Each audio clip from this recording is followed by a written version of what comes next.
Hello मेरे प्यारे बच्चों। आज आपका पुनः स्वागत है अपने यूट्यूब चैनल आर के एजुकेशनल ग्रुप में। तो आज की इस क्लास में हम बात करने वाले हैं कक्षा 12 गणित के बारे में। कक्षा 12 गणित के बारे में जो कि टॉपिक आपका दे दिया है समाकलन। समाकलन की एक्सरसाइज 7.1 के बारे में हमने पिछली कक्षाओं में चर्चा की है।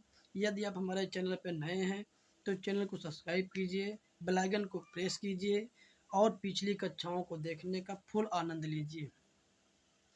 आर के एजुकेशन ग्रुप का मुख्य उद्देश्य है कि आपको जीरो से जीनियस कर देना, जीरो से जीनियस कर देना। चलिए क्लास को स्टार्ट करते हैं। क्लास को स्टार्ट करने से पहले हमारा सभी बच्चों से निवेदन है कि क्लास को, यदि आप इन सवालों का सही से सल्यूशन चाहते हैं तो थोड़ा सा भी स्किप मत करिए, क्लास में अंत तक बने रहिए। चलिए, प्रकाशन आपका दे दिया है बालाजी प्रकाशन। आज हम बात करने वाले एक्सरसाइज 7.2 के बारे में, 7.2 के बारे में। चलिए सवाल को देख लेते हैं, स्क्रीन पर चलते हैं। देखिए पहला सवाल दिया है आपका, इंटीग्रेशन साइन स्क्वायर एक्स बटे 2 डी एक्स का समाकलन कीजिए। ये आपका पहला सवाल है। सबसे पहले फार्मूला देख लेते हैं। यहाँ पे लिखा है cos 2x बराबर 1 माइनस का 2 साइन स्क्वायर एक्स दे दिया है।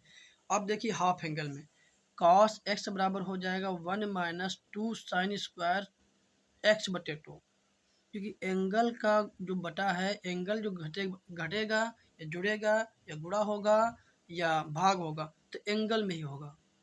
तो यहाँ का देखिए ये 2x एंगल है, तो यहाँ का 2 हमने इस एंगल के बटे में भेज दिया, तो क्या हो गया cos x बराबर 1 माइनस 2 साइन स्क्वायर एक्स बटे 2। अब देखिए वहाँ दे भी दिया सवाल में आपका साइन स्क्वायर एक्स बटे 2। अब इसका हम मान निकाल लेते हैं। क्या करते हैं हम, इसको इधर भेज दीजिए तो ये हो जाएगा 2 साइन स्क्वायर एक्स बटे 2 बराबर, जब ये उधर जाएगा तो 1 माइनस का cos x हो जाएगा। अब ये वाला 2 आपका देखिए, क्योंकि सवाल में 2 तो दिया नहीं है, तो ये वाला 2 आपका इसके बटे में जाएगा। अब हम साइन स्क्वायर एक्स बटे 2 के स्थान लिख सकते हैं 1/2 1 माइनस का cos x लिख सकते हैं। चलिए लिख लेते हैं। यहाँ दे दिया आपका इंटीग्रेशन 1/2 1 माइनस cos x। दोनों पदों को अलग अलग कर लेते हैं। इसका इससे गुणा करेंगे, इसका भी करेंगे तो 1/2 यहाँ पे 1 है dx हो जाएगा। जब इसका हम इससे गुणा करेंगे तो 1/2 इंटीग्रेशन cos dx हो जाएगा। अब देखिए यहाँ पे देखिए अचर पद का समाकलन हो रहा है, और अचर पद का जो समाकलन होता है जिसके सापेक्ष हो रहा होता है वही हो जाता है। यहाँ किसके सापेक्ष हो रहा है, x के सापेक्ष, x ही हो जाएगा। तो यहाँ देखिए आगे cos x। अब cos x का समाकलन ट्रिग्नोमेट्री के कुछ फार्मूले हम लिखवाए हैं। अगर आप फार्मूले नहीं जानते हैं तो पिछली कक्षाओं को ज्वाइन कीजिए और फार्मूले लिख लीजिए और उनको पढ़िए। ठीक, cos x बराबर, तो cos x का समाकलन हो जाएगा माइनस, ये तो माइनस दिया है, cos x का समाकलन होता है आपका sin x प्लस का c हो जाएगा। अब देखिए इन दोनों में कॉमन मिल रहा है 1/2 x माइनस का sin x प्लस का c, ये हो गया इसका आपका करेक्ट आंसर। अगर इस सवाल में किसी भी छात्रा को समस्या हो रही है तो कमेंट बॉक्स में लिखिए, हम समझाने का पुनः प्रयास करेंगे। चलिए अगला सवाल देख लेते हैं। दे दिया आपका निम्न के मान ज्ञात कीजिए, निम्न के मान ज्ञात कीजिए। पहला सवाल दिया है आपका इंटीग्रेशन 2 प्लस का 3 cos x बटे sine square x d x दे दिया है। देखो इसको क्या कर सकते हैं, ये साइन स्क्वायर एक्स इसके भी बटे में दे दिया है और इसके भी बटे में दिया है, अलग अलग लिख लेते हैं। अलग अलग लिखने के लिए क्या करेंगे हम, 2/sin² लिखेंगे यहाँ पे हम D x plus 3 cos x बटे साइन स्क्वायर एक्स लिखेंगे हम डी एक्स। आगे देखो आगे दे दिया है आपका, अब क्या हो जाएगा, यहाँ दे दिया देखिए 2, अब 1/sin² बचा था तो ये हो जाएगा cos² डी एक्स प्लस अब 3 इंटीग्रेशन cos, अब साइन स्क्वायर जो था पीछे पिछले पद में, तो साइन स्क्वायर को लिख सकते हैं sine x into sine x d x. आगे देखो आगे दे दिया है 2 cos² तो लिखा ही जाएगा डी एक्स प्लस, अब देखिए साइन cos अपॉन साइन ये cot x हो जाएगा, तो 1/sin ये हो जाएगा cosec x डी एक्स। देखिए तो cosec x का समाकलन क्या होता है, माइनस का cot x, माइनस का cot x, दो तो लिखा ही जाएगा जो तुम्हारे क्वेश्चन में दे दिया है। अब देखिए वो भी माइनस का होता है, cot x into cosec x का, इसका समाकलन होता है माइनस का cosec x। माइनस का कॉस एक्स 3 तो लिखा ही जाएगा, प्लस का c d x, sorry d x नहीं रहेगा। ठीक, तो ये हो गया इस सवाल का आपको करेक्ट आंसर। अगला क्वेश्चन देख लेते हैं। अगला क्वेश्चन आपका दे दिया है integration to tan x minus का 3 कॉट एक्स का होल ऑफ स्क्वायर। तो इसको हम खोलेंगे ए माइनस बी के होल ऑफ स्क्वायर से। तो ए माइनस बी का होल ऑफ स्क्वायर क्या होता है, ए स्क्वायर प्लस का बी स्क्वायर माइनस का 2ab, ये होता है। चलिए देखो, ये देखो, दो दूनी 4, टेन स्क्वायर हो जाएगा, प्लस 3 तुका 9 कॉट स्क्वायर हो जाएगा, माइनस 2 गुणे 2 मतलब 2, अब ये वाला 2 हो जाएगा, tan x into 3 cot x पूरे का हो जाएगा डी एक्स। दिक्कत, आगे देखो, ये दे दिया है आपका टेन एक्स कॉट एक्स, एक दूसरे के अपोजिट होते हैं, कट जाएंगे, क्या बचा आपका, इसका जब 4 है बाहर चला जाएगा, integration ten square x d x बचेगा, प्लस का इसका यहाँ पे देखिए, हाँ ठीक, इसका यहाँ इंटीग्रेशन का चिन्ह भी अप्लाई करेंगे साथ में, सबका अलग अलग करेंगे ना, तो अलग अलग करते चले रहे हैं। 9 बाहर हो जाएगा, integration cot square x d x हो जाएगा, माइनस ये 3 दूनी 6 दूनी 12 डी एक्स हो जाएगा। आगे देखो, टेन स्क्वायर एक्स का और कॉट स्क्वायर एक्स का समाकलन नहीं होता है, इसको सर्वसमता के हिसाब से क्या करते हैं, चेंज कर लेते हैं। तो टेन स्क्वायर एक्स का क्या होता है, सेक स्क्वायर एक्स माइनस का 1, और कॉट स्क्वायर का क्या होता है, कॉसेक स्क्वायर एक्स माइनस का 1। जो आपका 12 लिखा है वो तो लिखा ही जाएगा, नहीं लिखा जाएगा, हाँ जो आपका 12 लिखा है वो तो लिखा ही जाएगा। देखिए, जो आपका 12 लिखा है वो लिखा ही जाएगा। आगे देखिए, अब इनको हम अलग अलग कर लेते हैं, तो ये हो जाएगा 4 sec square x d x minus 4 एक कम 4 डी एक्स हो जाएगा। अब 9 एक कम 9 cosec square x d x हो जाएगा, और 9 एक कम 9 डी एक्स हो जाएगा। अब 12 एक कम 12 जो लिखा है वो लिखा ही जाएगा। ठीक, आगे देखो, आगे दे दिया है आपका, ठीक, तो देखिए, आप देखिए क्या दे दिया है आपका, सेक स्क्वायर एक्स का समाकलन क्या होता है, टेन एक्स। अब यहाँ पे देखो, अचर पद का जिसके सापेक्ष होता है वही हो जाता है, तो 4x हो जाएगा। अब कॉसिक स्क्वायर समाकलन क्या होता है, माइनस का कॉट एक्स, माइनस हो गया, अचर पद का जो जिसके सापेक्ष होता है वही हो जाता है। यहाँ भी अचर पद देखो, 12 डी एक्स दे दिया है, इसका 12 एक्स प्लस का सी हो जाएगा। आगे देखो, ये 4 9 4 13, 13 12 25, और जो लिखा था हमने वही लिख दिया। दिक्कत, अगर इन सवालों में किसी भी छात्र छात्रा को किसी भी प्रकार की समस्या हो रही है, कमेंट बॉक्स में लिखिए, हम समझाने का अपना प्रयास करते हैं। चलिए नेक्स्ट सवाल देख लेते हैं। नेक्स्ट सवाल दे दिया है आपका सवाल नंबर 3। 3 नंबर दे दिया, निम्न के मान ज्ञात कीजिए। तो पहला दिया है इंटीग्रेशन एक्स माइनस का 1/x का होल स्क्वायर डी एक्स। अब देखिए, अभी पीछे हम सवाल लगाए थे, उसको हम a माइनस बी के होल ऑफ स्क्वायर से ओपन किए थे। ये होता है ए स्क्वायर प्लस का बी स्क्वायर माइनस का 2ab, होता नहीं होता है। तो आप a माइनस बी के होल ऑफ स्क्वायर से खोलिएगा इसको, फिर x के सापेक्ष सबका समाकलन कीजिएगा चर और अचर का नियम के अनुसार। समझ रहे हैं, ये सवाल आपको लगा के दिखाना है, और इसका आंसर आप कमेंट बॉक्स में लिखिए। अगर नहीं लगा पा रहे हैं तब भी कमेंट बॉक्स में लिखिए, हम इसका एक वीडियो अलग से अपलोड कर दे रहे हैं। समझ रहे हैं,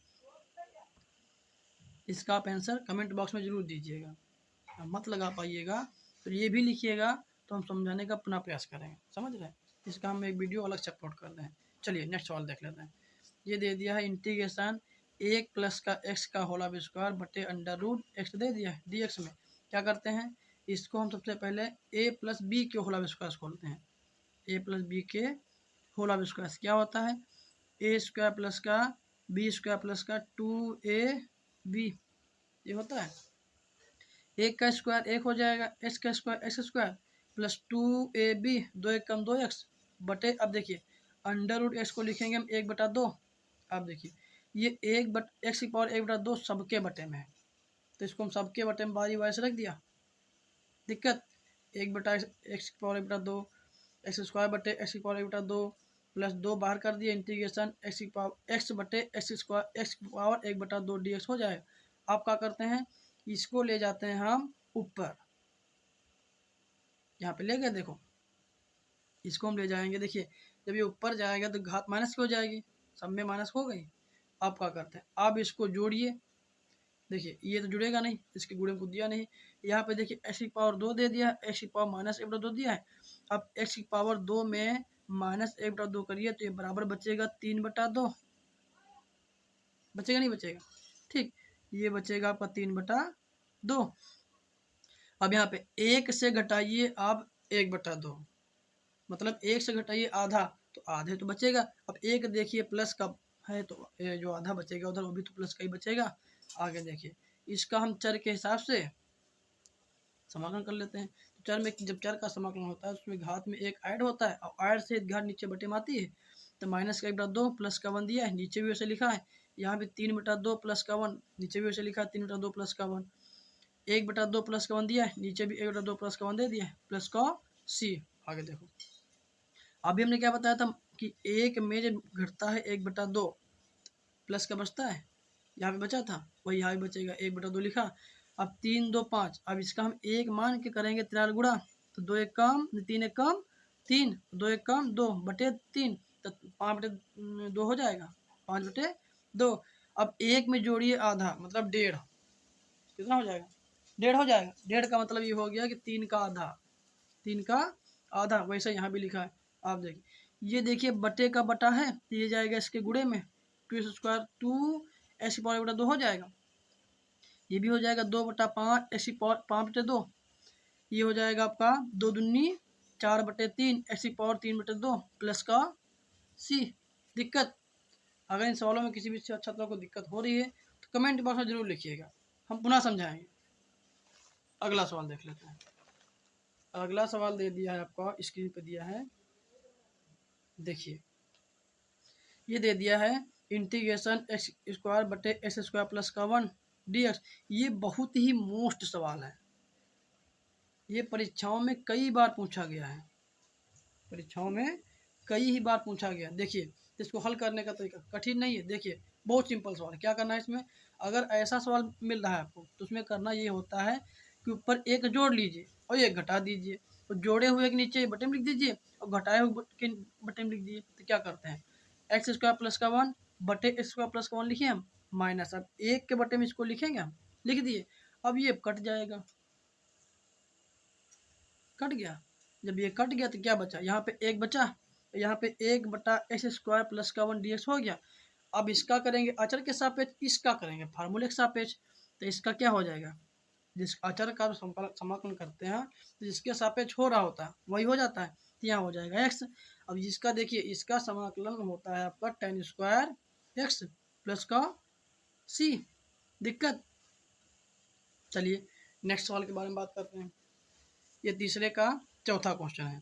तीसरे का चौथा क्वेश्चन ये दे दिया है इंटीग्रेशन 3x की power 3 plus 2x² plus 3x plus का 1 बटे में लिखा है 3 ब्रैकेट में x² प्लस का 1 फुल का dx। अब देखिए जब ऐसा सवाल हम देखने को मिलता है हमको तो पहले ऊपर वाले हम गुणनखंड काट लेते हैं, अर्थात फैक्टर निकाल लेते हैं। तो फैक्टर क्या निकालेंगे, जो नीचे बटे में दिया होता है उसको ऊपर हम ढूंढते हैं। ठीक, चलिए उस पर छाटते हैं उसको ऊपर। तो क्या छाटने के लिए क्या करेंगे उसमें हम, देखिए यहाँ पे लिखा है 3x²। अब इस वाले पद को हम आगे लिख दिए और इस वाले पद को क्या किए हम पीछे लिख दिए। और यहाँ पे फिर वही प्रक्रिया, एक जोड़िए और एक घटाइए, तो ये इतना हो गया एक पद हो जाएगा। और ये हो गया दूसरा पद, जो जोड़ा जाता है वो एक पद और जो घटाया गया वो क्या हो गया 2 पद, दूसरा पद होता है। वो इसलिए हो जाता है कि कट के हमारा फिर वही आ जाए, निरस्त होकर हमारा फिर वही आ जाए। अगर इसको भी इसी में रखेंगे तो निरस्त नहीं होगा, निरस्त होगा, निरस्त ही नहीं होगा। ठीक, तो अब देखो इसको हमने अलग अलग लिख दिया, यहाँ पे हमने क्या किया अलग अलग लिख दिया। 3x² प्लस का 3x प्लस का 2x² प्लस का 2, ये वाला एक जुड़ गया। और ये पीछे लिख दिए माइनस, ये बटे में लिखा है 3x² प्लस का 1 माइनस का हो जाएगा इंटीग्रेशन 1/3 ब्रैकेट में x² प्लस का 1 dx। अब ऊपर कॉमन ले लेते हैं। देखिए इन दोनों में कॉमन क्या मिल रहा है, पहली बात तो 3 कॉमन मिल रहा है, दूसरी बात x कॉमन मिल रहा है। तो यहाँ बचेगा x², यहाँ बचेगा 1 क्योंकि यहाँ का पूरा बाहर चला गया। आगे देखो प्लस यहाँ लिखा है 2x² प्लस का 2, इन दोनों में सिर्फ 2 कॉमन है। कॉमन क्या है आपका 2, क्या बचा आपका x² प्लस का 1 बटे में 3 ब्रैकेट में एक्स स्क्वायर प्लस का 1, यहाँ पे 1/3 हमने बाहर कर दिया और दे सकते हैं सामने लिख दिया। आगे देखो, आगे क्या दे दिया है, ये दे दिया है आपका। अब देखिए 3x प्लस का 2 एक ब्रैकेट में और एक्स स्क्वायर प्लस का 1 एक ब्रैकेट में हो जाएगा। ये वाला इससे कट गया, माइनस भी पीछे लिखा है वो तो सेफ लिखा ही रहेगा। ठीक, आगे देखो, आप क्या करते हैं, हम इन दोनों को बाहर बारी बारी से लिखते हैं। 3x अब पूरे के गुणे में दे दिया 1/3 dx हो जाएगा, 2/3 बाहर हो गया dx, माइनस का 1/3 इंटीग्रेशन 1/x स्क्वायर प्लस का 1 dx। दिक्कत, अब देखिए ये 3 इससे कट जाएगा, बचा क्या x, और x का जब हम चर के सापेक्ष करेंगे तो चर में एक जुड़ जाता है घात में, तो यहाँ एक घात दिया है, एक और जुड़ जाएगा, कितना हो जाएगा आपका 2/2। यहाँ पे अचर, और अचर का जिसके सापेक्ष हो रहा है वही हो जाता है, तो यहाँ पे हो रहा है x के सापेक्ष x हो जाएगा। अब ये अभी हम पिछले सवाल में बताए थे कि 1/x स्क्वायर प्लस का 1 ये होता है tan स्क्वायर x का क्या फार्मूला, ये हो जाएगा आपका 1/3 tan स्क्वायर x प्लस का c।